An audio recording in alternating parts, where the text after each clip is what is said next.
Hi, everybody. Welcome to episode 6 of the REV Show. I hope we had a camera on David as he was playing, because you may not have noticed it because his drumming never misses a beat no matter what, but he's playing with some Harimari sandals. David, that was amazing. So talented. You know, in honor of Harimari today, I am going to play only with flops.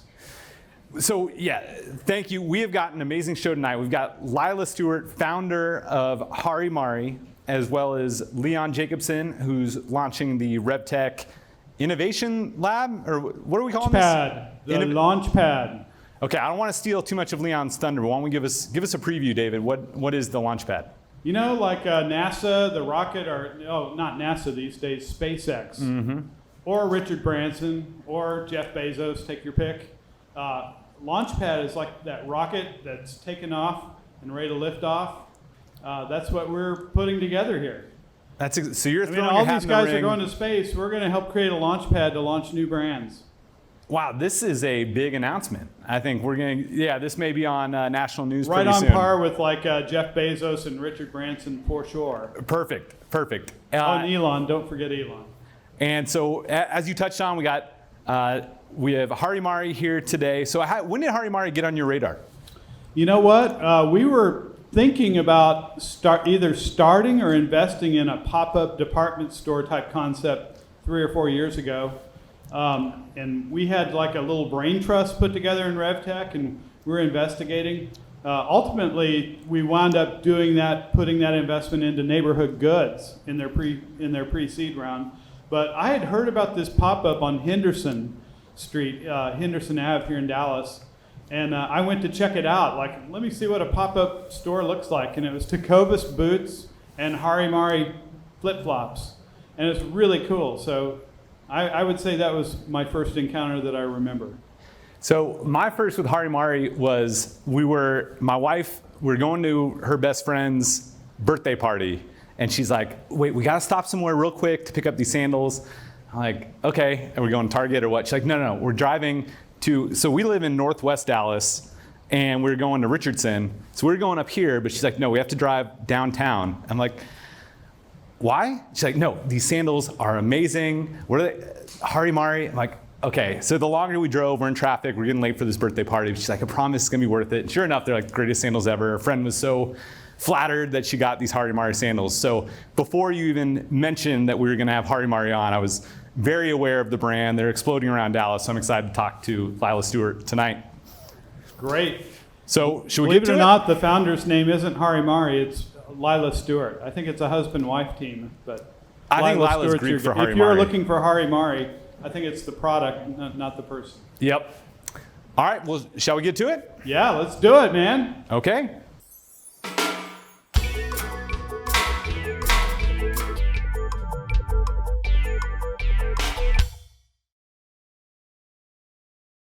All right, you want to grab a seat? Thank you. All right. Man, it is hot out here in Dallas, especially under these lights, and especially talking to a VIP like you. I'm so excited because you guys really are, you heard the story, like you've been exploding over the last couple of years. When did you launch Harimari? Well, first and foremost, thank you for having me. I don't know what we did to deserve all the kind comments and words, and my goodness, thank you. So nice. So there's no short way of telling the story, so I'll just dive in. We got time. Okay, perfect. So my husband Jeremy and I are from, are from Dallas, born and raised. Had a really cool opportunity back in 2007 to move to Jakarta, Indonesia. And so we did. Sold our cars, put what we owned in storage, and took off. And Jeremy was working on quite a few projects over there. He used to be in a previous lifetime, be a political consultant. And so, obviously a really cool opportunity that we didn't want to forego, so we went. And he, in addition to working on politics and a presidential campaign, they also produced a documentary film about malnutrition, specifically how it affected kids in Southeast Asia. Wow.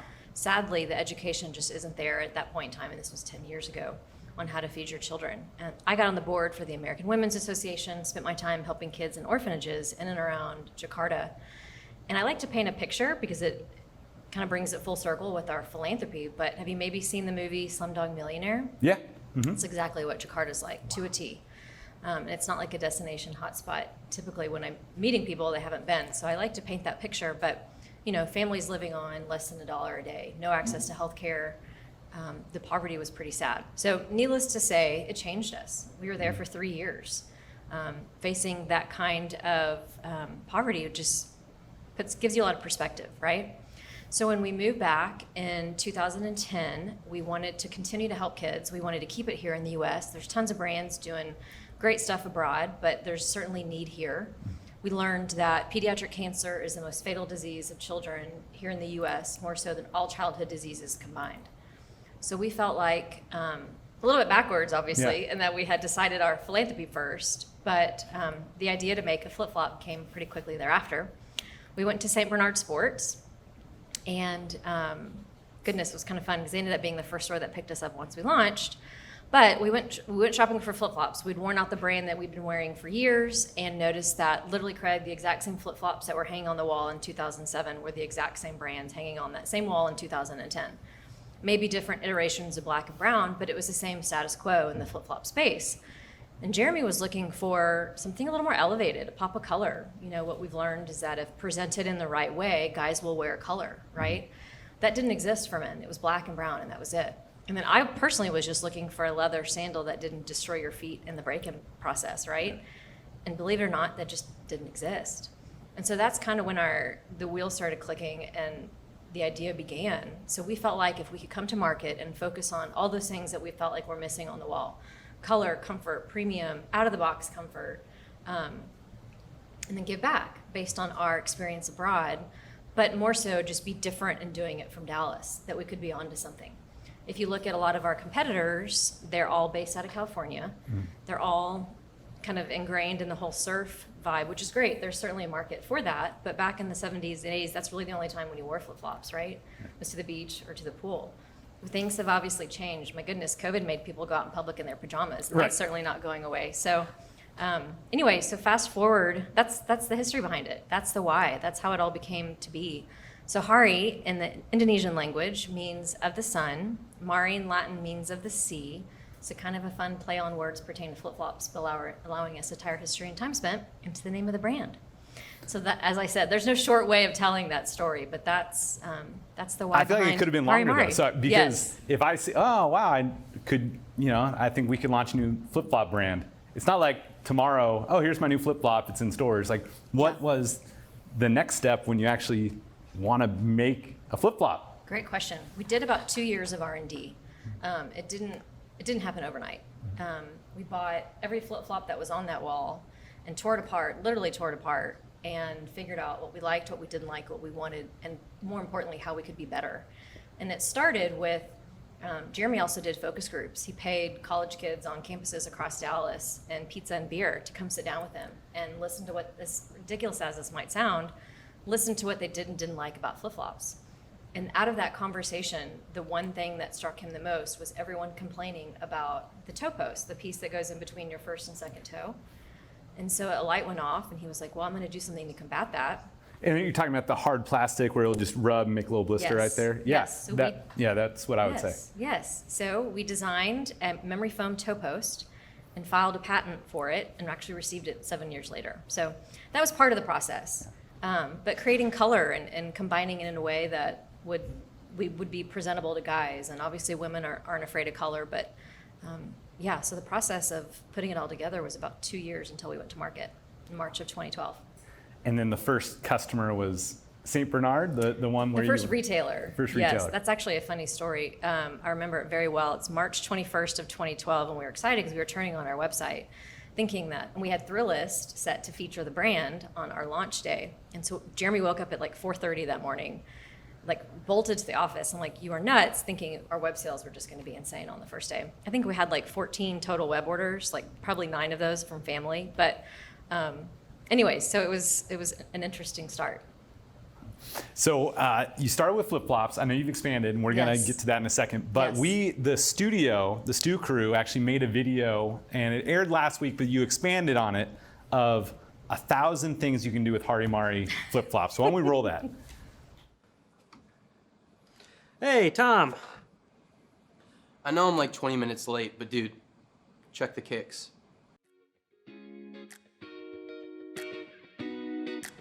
I could think of 1,000 things to do with those bad boys.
Well done, it, Stu love Crew. That is amazing.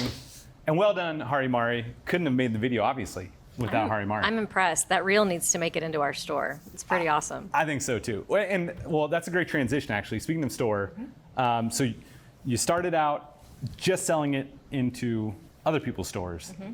Talk about this transition to when you finally were like, wait, we should open up our own store. Well, it was kind of a long transition. So we launched in 2012. By the end of 2012, we probably had about, call it 60 stores selling the brand. And then we had our e-commerce business. And wholesale has been the lion's share of Hari Mari's business over the years until about 2018, until our DTC surpassed our wholesale business. But our offices are over in Deep Ellum, and we also do our fulfillment from there. And customers started, and it was straight up office. There wasn't a store in there. And customers started showing up because they saw the address on the box, curious, like, what's this all about? This is a flip-flop brand out of Dallas? Like, so curious, because a lot of people still don't know we're a Dallas brand. And so we basically hired some local artists to paint some cool murals on the wall and threw some flops up. And the amount of traffic we had pre-COVID coming into our office, essentially, over in Deep Ellum was, when we did the math, added up the figures for 19, it was pretty astonishing. So we're like, well, I guess we're opening stores, right? Imagine what we could do in a great location with intent and actually a design aesthetic. It was exciting to think about, given what we could do out of a partial office with zero intent, right? So yeah, it's been exciting, and it was really something, it was fun to look forward to that, especially during COVID, knowing that was around the corner and it was in the pipeline. And so retail is a totally new skill set, I would assume. Yeah. So how did you go about deciding, what's going to make this store different than every other retail store? Well, I wish I could take credit for it, but I can't, so I won't. We hired an amazing guy named Jake Sapansky. He's the former co-founder of Billy Reed, and he opened all of their stores. So that was his experience and that he brought to the table. So when we brought him on board in October, it was with the intent of him running the lead and taking charge of the storefront component to our business. And now you're not, it's not just a cool store, which it is, but you're also doing events and you got pop-up stuff going on. So tell us about that. Well, we are a flip-flop brand essentially, right? So we got to have fun there. So we have ranch water served, Bloody Marys, parties there. Just try and make it fun. not keep it so serious. Well, so you mentioned you're a flip-flop brand, but clearly you're expanding. Check this Yes. out. So thank you very much. You're You were very welcome. gracious to give David and I brand new boots. And they each have an interesting story, especially this one with like what it's made out of. Like, tell us about these two first, but then I Okay. want to hear the story about how you decided to branch off beyond just flip-flops. Got it. So my husband is a baseball freak. He grew up always wanting a Nakona baseball glove. And his parents were like, ha ha ha, you can go buy a $35 Rawlings one. Because the Nakona gloves are kind of pricey. And so years ago, we were huddling and thinking about what is a cool Texas brand that's known for leather that we could partner with. And he just automatically was like, we're calling Nakona. So we did. He picked up the phone, called their CEO, asked if they were interested in doing a collab, and they said sure. So it started with sandals and flip-flops, we essentially using the glove that they use for the leather that they use for their gloves and putting it on our chassis, so to speak. And it did so well, my goodness, the sales on them have been crazy, but also the press on it, and our customers loved it. So we're like, well, you know what, we're gonna close it up, put it in a shoe. And so that's this one. And so this is part of that collab. And you can see the Nakona logo there. But our customers and this is an inline piece from Harimari, but our customers over the years, the feedback generally was, we love your product, and if you make a shoe, we'll buy it. And so we listened. So here we are. We're making shoes and boots, and got slippers coming this holiday, which is exciting, which I think you might be the first person I've told that to, so I've spilt the beans. All right, breaking news here. So, yeah. Now, is it like a baseball glove where I have to rub like shaving cream on it and beat it a little bit before I wear it? Maybe. I never played baseball, Well, David, so I you don't gotta know. Is that a report back. thing? Yeah, you rub shaving cream, you put the baseball in, you wrap rubber bands around it, you let it sit just to, you ask your husband about it. Okay, I'm sure he knows. I do know that people call in and are like, hey, what oils do you recommend? But I've never heard the shaving cream piece, so that's cool. Yeah, it's to Okay. soften up a new glove. Okay. Because you don't want to have the fly ball hit it and you can't close it and it just rolls out. So you got to soften up the glove first. Okay. But these shoes, they look so good right now. I don't know if I'd want to soften them up. So, Well, thanks. well, thank you. So why don't we go to, because that was actually, the studio had an award-winning video that was by Joel. And as part of that award was a gift card to go to your retail shop. And so I think we have footage of Joel at the retail shop. Why don't we check it Oh, out? I can't wait to see this.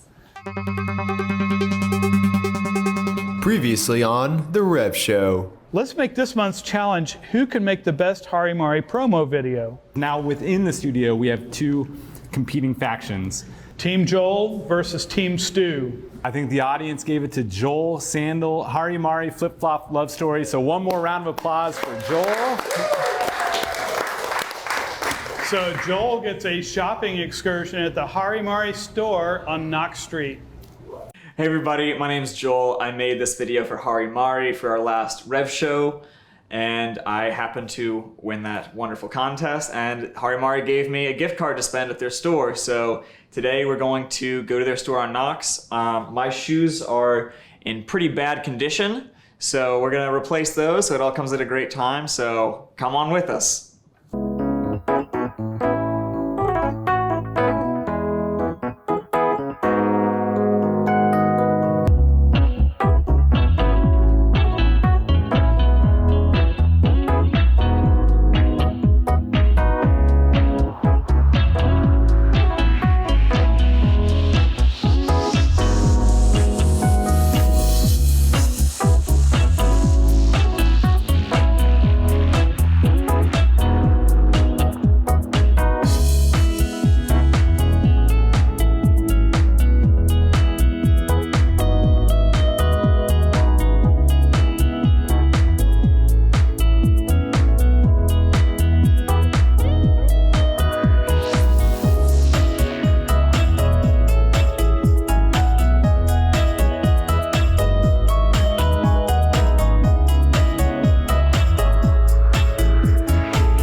I think we got your next product. You got to get the drum set, the I like Harimari it. drum set. I love it. I'm not actually. going back to sticks. I'm on flops from here on. Well, I mean, I just love hearing this story. Thank you so much for coming here. It's I know you guys are on fire. You're exploding, and actually, it's great to hear your direct-to-consumer brand is taking off too. I know you have Elizabeth in the audience who runs your social media. How do people find Hari Mari? How do they buy it? Tell us everything about it. Got it. Well, thank you so much for having me. I've enjoyed the visit. I love telling our story, so I appreciate it.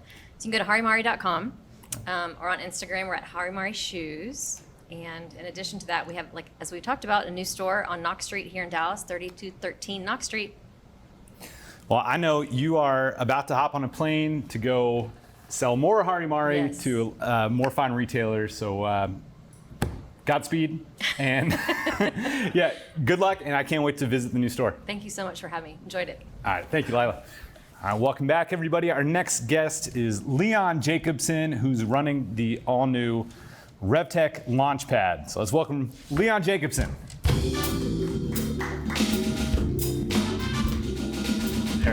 Hey, how's it going? Good. Good to be here.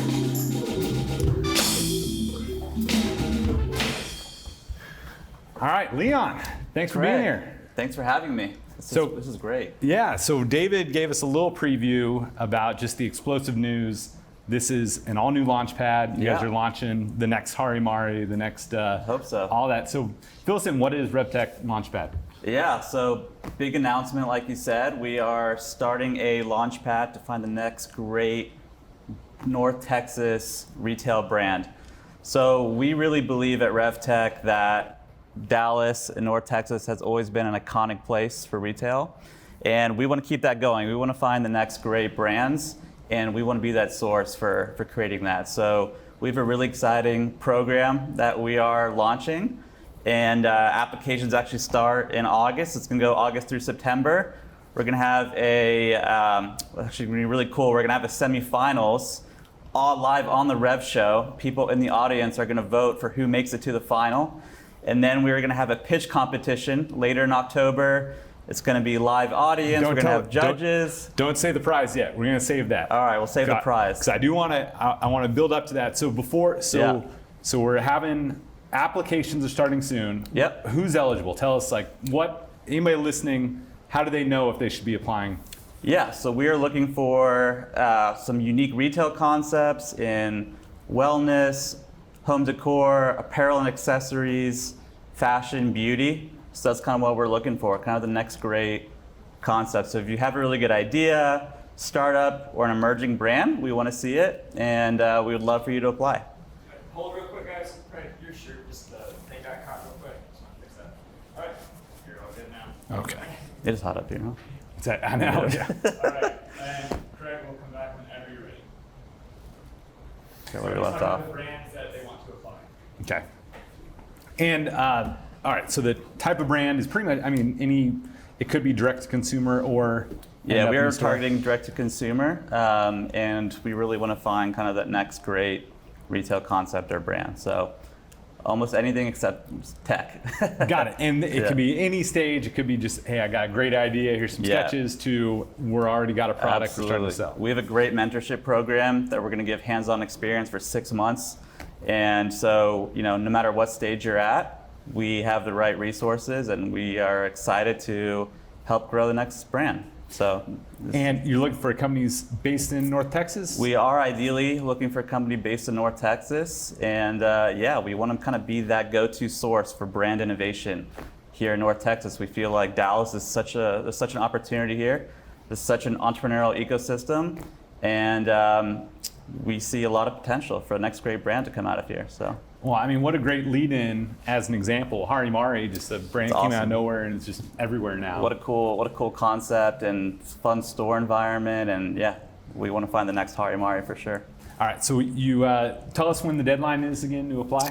We're going to go through the end of September to apply. So you can find it either on our website, on our social media, or shoot me an email, leon@revtechventures.com, and get you see all the details and send you the application, and we want to see what you got. So we're excited. Yeah, so they apply, then they go through a vetting process, and then the top ones get invited to 6 months. Yeah, there's probably going to be about 8 semifinalists where we're going to do live on the REV Show. We're going to have a pitch competition. So we'll probably have 2 different rounds of that. So it'll be fun. We'll have like a live audience and people watching online to kind of help pick the finalists. And then we're gonna have a final competition, which is gonna be pretty epic. So I'll wait to talk about the prize, but there's also talks of maybe a docu-series happening that goes along with it, where we're gonna document kind of the stage of the process of these startups from through the competition towards after and kind of their growth. So it's gonna be really cool, unique, and different. Oh, I love that idea. Yeah. There's not many shows that I can think of that go behind the scenes of a competition like that, because you think about Shark Tank, it's kind of the finished product, you just see the pitch, but something where they're actually We want to do building up something to behind the scenes as well, so kind of give people a different perspective. So I love it. It'll be really cool. Oh, okay, so I cut you off earlier when you were building up to the prize. So why don't we say what the prize is? Sounds good. Well, I think we have a little prop here. What? Oh, it's a real deal. I apologize. We got All right. the security guard from Brinks coming up with the briefcase. Yeah. Oh man, this is some real deal stuff here. Okay. So the grand prize, if I can open this, is going to be $50,000 to the winner. Tilt it for the camera. Oh my. It's going to be $50,000 to the winner. What? Can you believe that? Wow. That's pretty awesome. That's pretty awesome. Can I see that? Yeah. Take a look. Oh shoot. That's security. Wow, look at that. That is amazing. Some good stuff, huh? Yeah, that is exciting. Yeah. Well, I think you guys are onto something, carving out this niche in retail. Yep. Okay, so you already gave the coordinates of how they can apply. Yep. Anything else that folks should know about with regards to the Launchpad? Yeah, so we're going to make this really engaging and fun. So it's going to be a 6-month program. We're going to do pop-up events every month. We're going to have we have great resources like the studio here that are going to provide product and marketing videos for the different participants. And yeah, we're going to have a great pitch competition. We're building out an even more robust mentor program, so it's going to be hands-on mentorship, dedicated mentors depending on what type of retail concepts you are. So it's going to be a lot of fun, and it's going to be a really meaningful, engaging competition. And Launchpad. So we're excited. It's going to be great. Well, I cannot wait. David, how about you? Are you excited about this? I am psyched. I can't believe that suitcase of cash, though. That's really. I can't believe you put it in front of me. It's dangerous. Well, I know next we've got a studio demo. So tell me about this. What is the studio demo? I don't know. It's a mystery. I think it's kind of a surprise. Ooh, just like the briefcase. This is full of surprises. All right, let's show this and let's go to the studio demo.